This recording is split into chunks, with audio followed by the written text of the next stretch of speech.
Gagawa pala ako ngayon ng chicharon bulaklak. So, malinis na yan. Nilinis ko na yan, guys. Lalagyan ko lang siya ng seasonings. Laurel. Dahon ng laurel. Mag-add tayo ngayon ng bawang. Ayan, hindi ko na siya binalatan, guys. Add din ako ng sibuyas. Yung isang sibuyas na katamtaman lang, hiniwa ko ng paapat. Tapos mag-add tayo ng paminta powder.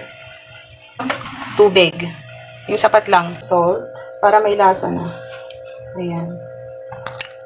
Add lang ako ng konting sugar. Pambalansin lang. Na guys, nakasalang na siya. Kulang guys, lalagyan ko siya ng luya. Ayan. Tapos mag-add ako ng konting suka. Ayan, para mawala yung lansa. Tapos na, lilipat ko doon sa doon sa set aside natin guys. Para may lipat doon sa tuyo.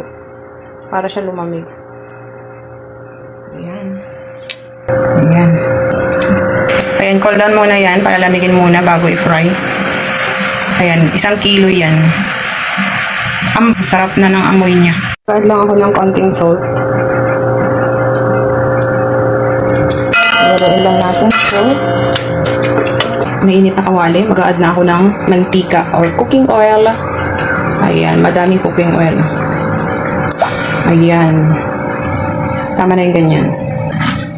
Ayan lang natin na seasonings. Kaunti lang seasonings. Ayan, ilalagay natin.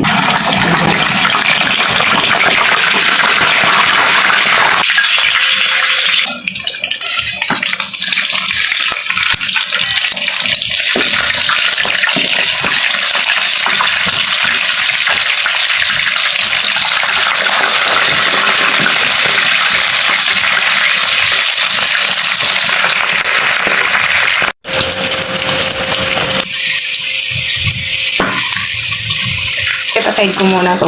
Ipapa-cool down lang natin ito. Kasi second fry natin.